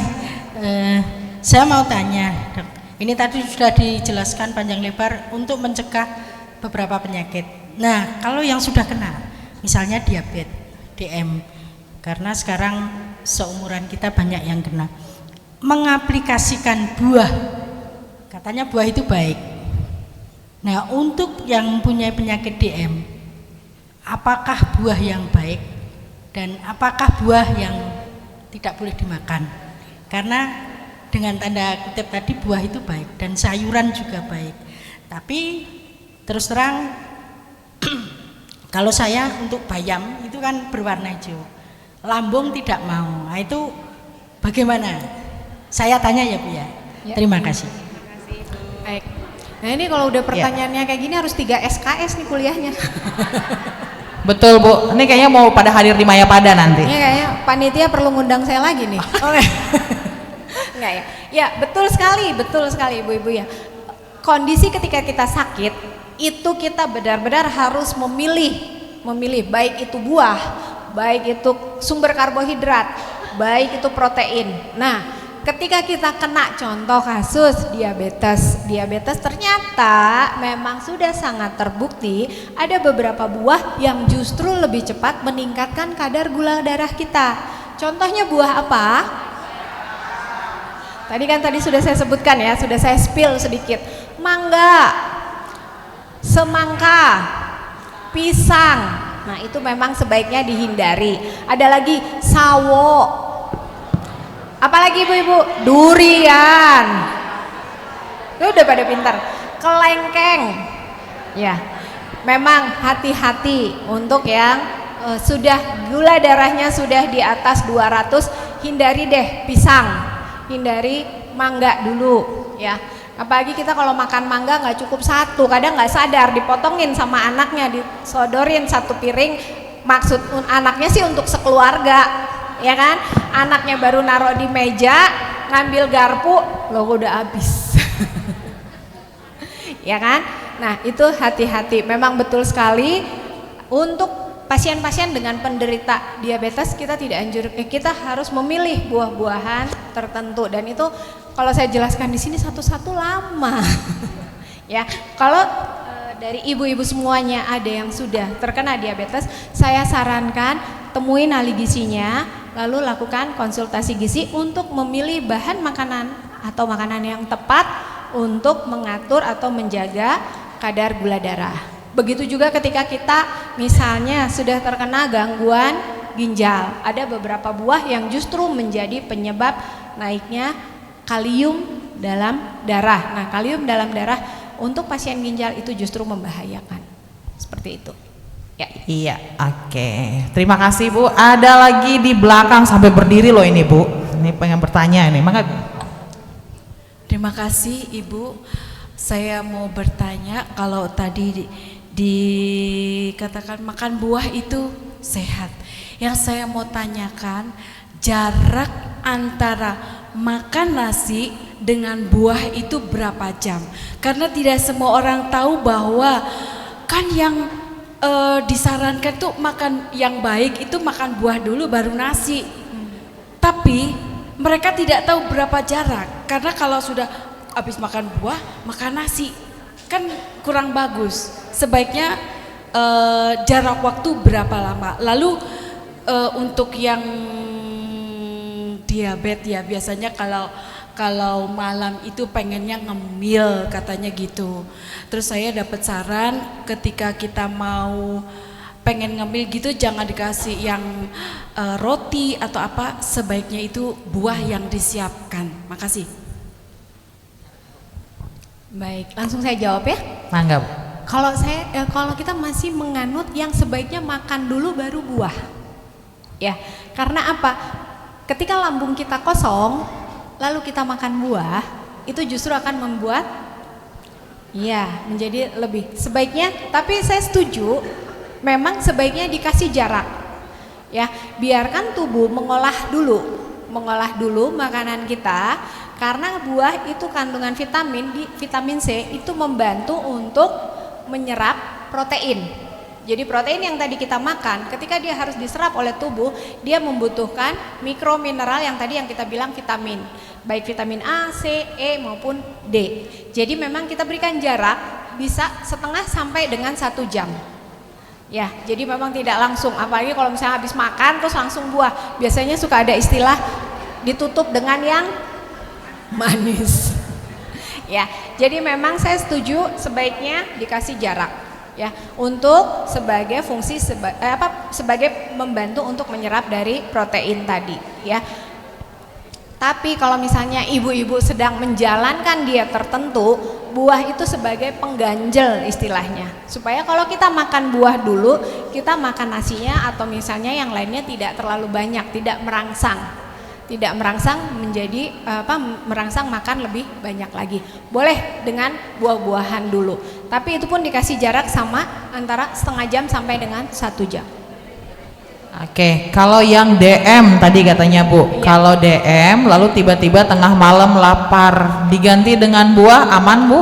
Aman, memang sebaiknya diganti dengan buah, ya. Karena kita tahu pasien DM itu dia makan obat penurun gula. Kalau misalnya dia ketika tidur tidak mengkonsumsi asupan kalori, yang kita takutkan gulanya ketika dia tidur itu gulanya drop. Nah, itu justru lebih bahaya. Pasien-pasien kami di rumah sakit pun di jam 8 sampai dengan jam 9 malam, kalau dia pasien DM, pasien gangguan lambung, itu kita berikan snack malam istilahnya. Bisa buah, bisa juga crackers. Oke, thank you Ibu. Berikutnya masih ada waktu ini. Oke, saya pindah ke tengah ya. Iya, Oma ini kayaknya masih semangat masak. Oma, silakan Oma. Bukan masalah masak ya, tapi saya mau menanyakan tentang orang yang pernah punya penyakit kanker. Ada yang bilang kalau nggak boleh makan daging merah, ada yang bilang nggak boleh makan udang. Nah, apa yang mau saya tanyakan di sini, apa yang tidak boleh dimakan oleh orang yang pernah menderita kanker? Karena saya pernah operasi diangkat payudara, sudah lama sekali, tapi sampai sekarang puji Tuhan masih diberi panjang umur. Tahun 2009. Oke, baik, terima kasih Oma. Silakan Bu. Ya, baik. Saya setuju ya Oma ya, kalau misalnya pasien dengan yang sudah kita bilangnya survival kanker ya, survival kanker, saya setuju kalau misalnya tidak makan daging merah ya, tidak makan daging merah. Asalkan daging merah itu kan sumber protein ya, asalkan Oma bisa memenuhi dari protein yang lainnya, bisa dari ayam, bisa dari ikan misalnya, bisa juga dari telur. Tapi kalau itu tidak bisa kita dapatkan, misalnya susah nih di daerah tertentu, saya susah untuk dapat ikan, adanya daging, sebaiknya tetap mengkonsumsi daging karena tetap kebutuhan protein, karbohidrat, mineral dan vitaminnya harus terpenuhi ya, gitu. Jumlahnya kalau misalnya takut cukup dibatasin aja, seminggu 1 kali cukup. Karena apa? Karena daging merah itu kandungan Fe-nya, kandungan sel darah merahnya tinggi, itu membantu untuk meningkatkan daya tahan tubuh pasien kanker. Ya, kalau misalnya takut bisa ditambah dengan sayuran yang antioksidannya tinggi. Contohnya sayurannya bisa dari beet, terong, wortel atau sebagainya. Gitu ya Oma ya. Yang penting itu yang ditekankan itu adalah terpenuhnya kandungan protein dari si pasien tersebut. Walaupun dia survival, dia tetap harus terpenuhi asupan gizi seimbangnya. Begitu. Ya, tapi kalau misalnya takut atau tersugesti, selama ada asupan protein, sumber protein dari yang lain, itu nggak masalah. Tidak perlu tidak makan daging merah tadi, gitu. Oke, terima kasih Ibu. Oh, ikan laut sangat bagus. Ikan laut bisa. Ikan laut juga bisa. Boleh Oma. Ya, ada lagi. Oke, kita coba ke baris ketiga. Ini mungkin Silahkan Ibu. Saya semua mau nanyakan, kalau saya beli sayur hidroponik, apa perlu dicuci lagi juga? ya, sayuran hidroponik ya. Sayuran hidroponik kan udah bersih ya sumber airnya. Tapi kan kita terpapar dengan udara ya Bu ya. Jadi tetap kita perlu cuci. Pakai plastik. Tetap perlu kita cuci ya untuk menghindari. Malahan kalau dicuci. Iya, tetap harus kita cuci untuk walaupun dia sayuran hidroponik atau misalnya kita pastikan itu karena kita tidak tahu kontaminasi silang yang terpapar udara luar. Seperti itu. Iya betul, karena ada pilihan hidroponik ya sekarang ya. Tapi tetap memang betul, saya juga setuju tetap harus kita cuci karena tadi ada kontaminasi lain ya Dok ya. Ya Bu ya, bisa dari udara ya, bisa dari saat kita mengambil gitu. Oke, satu lagi, ini Ibu yang di depan dan udah pengen nanya ya Bu ya. Terima kasih Bu Helena. Saya mau tanya, itu kan sekarang banyak produk gula free kalori. Nah, saya mau tanya itu gula apa kalau free kalori? Terus apakah ada batasannya? Karena di dalam iklan-iklan selalu minum ini pakai gula ini untuk diabetes atau untuk diet gula, orang-orang yang mau diet, terus kemudian masak pakai gula itu, roti pakai gula itu. Jadi sebenarnya itu bahaya apa enggak? Apa memang ada batasnya? Free kalori itu apa maksudnya? Baik, Ibu-ibu, betul sekali ya. Untuk yang free kalori dia memang kalorinya rendah. Sekarang yang banyak digunakan adalah gula dengan free lactose, sukralose itu berarti dia sukrosanya yang sudah dihilangkan, otomatis kalorinya sangat rendah tapi kemanisannya bisa sama dengan gula pasir. Sebenarnya itu pilihan untuk pasien-pasien atau kita yang sudah menderita misalnya gula darah tinggi atau misalnya tadi ya pasien kanker tapi dia tetap pengen makan yang manis misalnya, kita gunakan itu, tapi tetap memang tidak boleh berlebihan karena itu dia penggunaannya dia menggunakan bag kecil ya, kantong-kantong kecil, dan di situ jelas tertulis maksimal 3 sampai dengan 5 kantong per hari karena jumlahnya sedikit, jadi nggak kayak gula pasir kita pakai centong gitu kan, atau pakai sendok makan, itu dibatasin hanya pakai bag kecil dan itu isinya hanya 2 sampai dengan 3 gram, tapi kadar manisnya bisa sama dengan gula pasir ya. Sekarang yang sudah banyak digunakan, kalau sakarin sekarang sudah tidak boleh karena memang sakarin ya betul, sakarin itu sudah terbukti justru menimbulkan penyakit yang lain katanya, dan sekarang yang digunakan adalah sukralose itu memang dia dari tumbuhan tertentu atau tanaman tertentu tapi dia kadar gulanya sangat-sangat rendah ya, dan kalorinya bisa dibilang 0, jadi aman.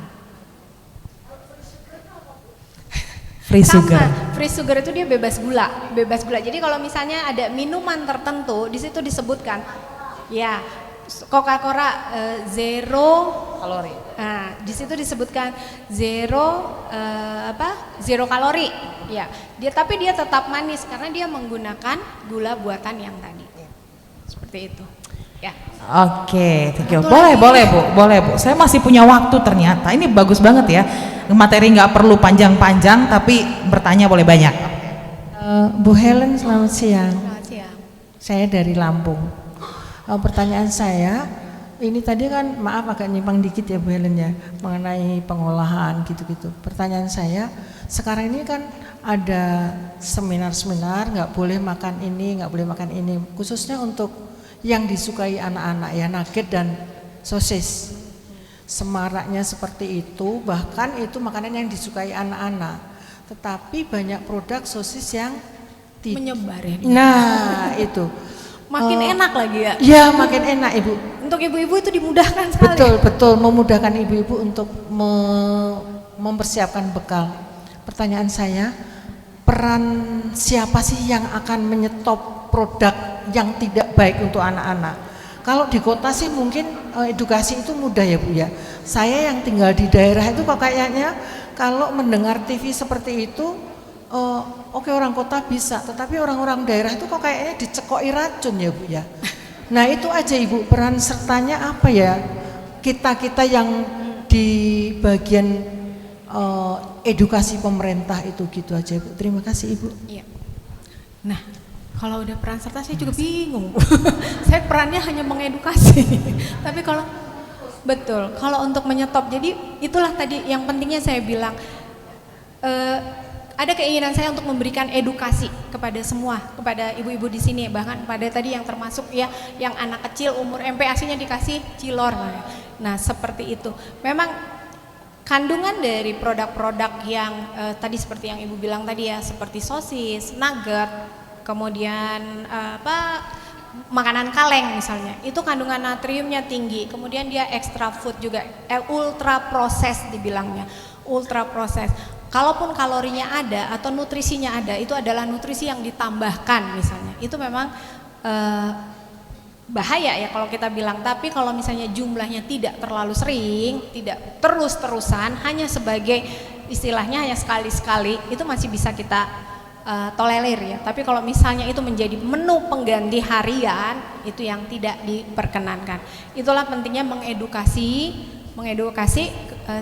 Tugas saya sampai dengan saat ini ya baru bisa sampai dengan melakukan edukasi kepada ibu-ibu. Mungkin dari ibu-ibu di sini bisa menularkan kepada teman-teman nanti se-Indonesia bahwa ini loh bahayanya bahan makanan ini. Dia kandungan natriumnya sangat-sangat tinggi ya, karena diperlukan kandungan natrium tinggi sebagai pengawet. Kemudian kita juga tidak tahu, mungkin dari pabrik itu sudah diolah atau ini kan sehigienis mungkin, tapi ketika melakukan proses perjalanan sampai dengan ke rumah tangga, itu kita tidak tahu apakah itu masih layak atau tidak. Nah, itu yang perlu kita edukasi kepada ibu-ibu. Kalau misalnya mengkonsumsi makanan itu, pastikan pertama expire date-nya masih sesuai misalnya. Yang kedua, pastikan bahwa penyimpanan ketika di rumah juga betul, jangan sampai dibuka dari tempatnya lalu diletakkan begitu saja misalnya. Lalu ketiga, pastikan ketika memasak dalam suhu yang tepat dan benar. Tapi pastikan makanan itu jangan sampai ada di kulkas ibu-ibu sekalian. Itu yang utama. Itu yang utama. Iya. Betul sekali ibu-ibu ya. Jadi ini memang wahana dari 187 ibu-ibu ini, harapannya memang apa yang disampaikan oleh Ibu Helena terkait dengan gizi ini justru bisa tersampaikan nanti pada saat ibu-ibu pulang. Ibu-ibu pasti menjadi perwakilan dari WBI gereja masing-masing, tolong untuk disebarluaskan sehingga ini memang menjadi wahana kita untuk sama-sama. Kalau menstop memang itu sangat sulit bagi kita, tetapi sepertinya untuk mengedukasi sesama dengan ibu-ibu perempuan di gereja kita masing-masing, sepertinya itu masih memungkinkan untuk kita lakukan gitu ya ibu-ibu ya. Oke, pertanyaan berikutnya di pojok. Oke, sebelah sana. Bu Helena masih sabar kan ya? Oke. Saya malah senang banyak pertanyaan. Iya, yang mana ibu? Oke, silakan Oma. Terima kasih untuk waktunya. Tadi sudah diceritakan bagaimana nyimpan sayur harus dicuci dulu. Sekarang bagaimana kalau kita beli telur 1 kilo, nah nyimpannya bagaimana? Apa dicuci atau enggak? Gimana itu? Oke, silakan Bu Helena. Telur diapain Bu? Iya. Iya. Untung saya sekolah gizi ya, jadi banyak. Untung gak nanyanya ke bidan Bu, saya nggak bisa jawab. Ya, ibu-ibu saya mau tanya, telur itu makhluk hidup bukan? Makhluk hidup bukan?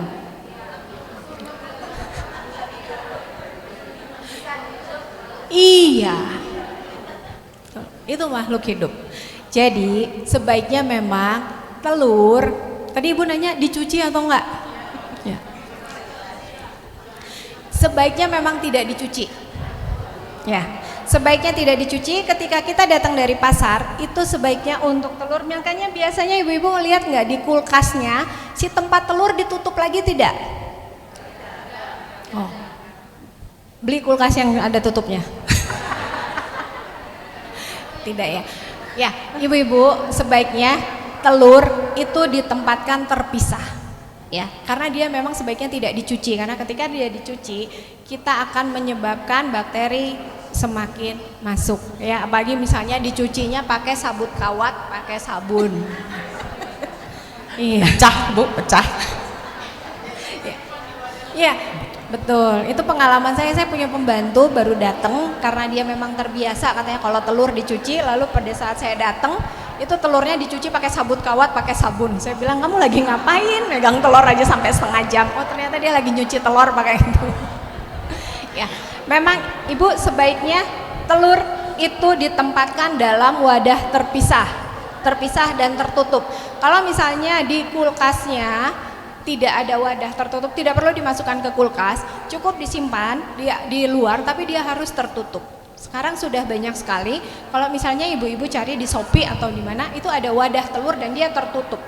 Gunanya supaya dia tidak, pertama dia tidak, sebenarnya yang utama tidak mengkontaminasi makanan yang lain. Ya, itu betul sekali. Nah, kalau misalnya di rumah sakit, kami menyiapkan bahkan kulkas tersendiri untuk khusus telur itu, karena kalau rumah sakit itu telur itu menu utama, ya kan, kadang menjadi menu utama karena dia proteinnya tinggi. Kita tempatkan di kulkas yang kulkas tersendiri.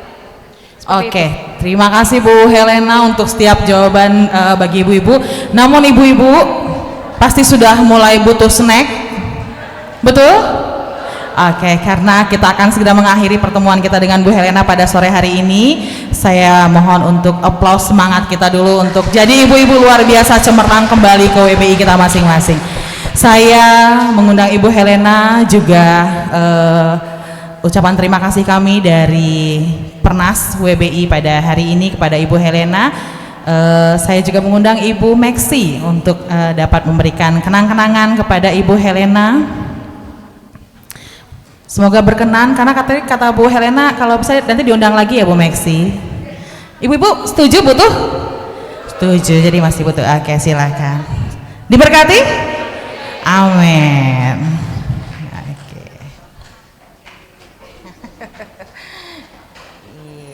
Iya, terima kasih banyak Ibu Helena. Aplaus untuk Ibu Helena pembicara kita pada sore hari ini. Iya, next.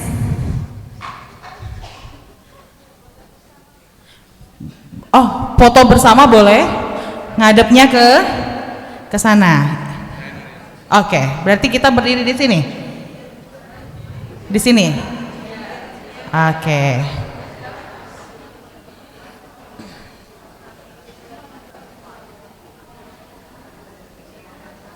Iya, kita sebelah sini, Mas. Oke, baik. Mari Bu Helena, kita bisa di sini Bu Meksi beserta. Ibu-ibu berdiri atau duduk, Bapak kameramen? Duduk aja. Duduk aja, oke. Kita ngadap ke sana. Berarti di sela-sela aja kali, enggak? Tidak menghalangi ibu-ibu. Boleh, Ibu silakan. Oke. Iya, kita foto bersama dulu, berikan gaya terbaiknya. Dari sini semua, 1, 2. Oke, lagi. Terlihat Pak? Ya. Oke, terlihat Ibu. Oke, kelihatan jempolnya. Oke, 1, 2. Sekali lagi. Sekali lagi. 1, 2. Lebih bebas lagi yuk. Bebas ibu-ibu. Kali ini, bentar. Oke Pak, lagi. Pak, kali ini video ya. Video, oke. Ngomongnya apa ini Pak? Bapak ada ide? Ngomong terima kasih aja. Oh, terima kasih. Terima kasih kemana ke Bu? Iya. Oke. Oke, lihat sini, 1, 2, 3. Terima kasih Bu Helena. Oke, terima kasih ibu-ibu.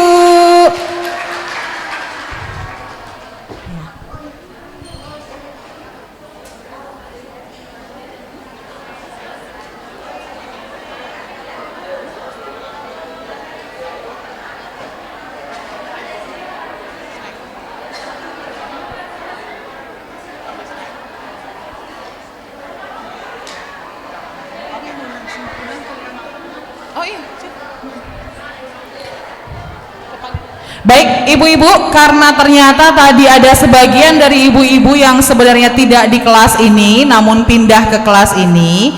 Ibu-ibu yang mendekati snack mohon saya didengarkan dulu ya. Tolong dilihatkan kuponnya. Jadi yang mengambil lebih awal snack adalah yang kuponnya memang ada di ruangan ini. Silakan. Panitia mungkin ada di belakang, mohon dibantu. Ya, snack yang memang untuk di ruangan ini karena memang kita sediakan sesuai dengan jumlahnya. Namun kebetulan ada teman-teman kita yang merasa ingin pindah ke ruangan ini, takutnya nggak cukup gitu ya. Jadi silakan ibu-ibu ke panitia bisa diperlihatkan. Nah, oke, silakan ibu-ibu. Apa sayang? Boleh, boleh. Nanti akan di-share, Bu. Di-share. Betul, betul. Betul. Nanti saya grup PPD masing-masing. Kalau nggak ke PPD pun ke grup, kan punya grup ini. Untuk materi kita kirimkan. Oke, sip.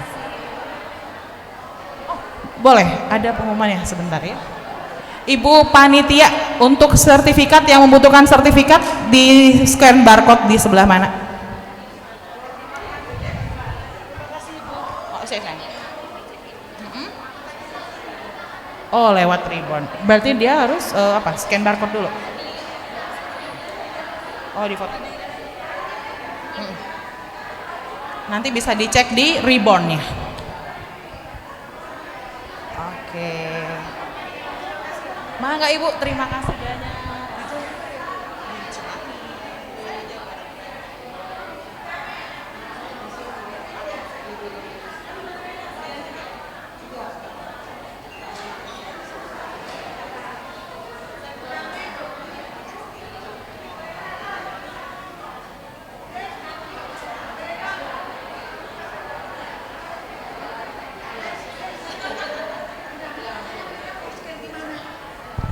Untuk apa? Sertifikat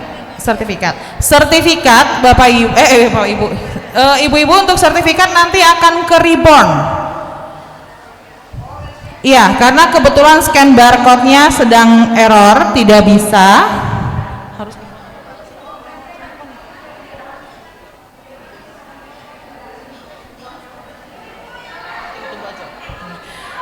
Nanti bisa di-download ya. Bisa di-download di ribbonnya masing-masing. Namun nanti ditunggu ya ibu-ibu ya. Jadi tidak bisa langsung hari ini sertifikatnya keluar. Materi nanti akan di-share juga di ribbon. Ya, silakan ribbonnya nanti bisa dibuka masing-masing. Namun ditunggu ya ibu-ibu ya, tidak langsung sekarang dibuka sekarang ada gitu ya.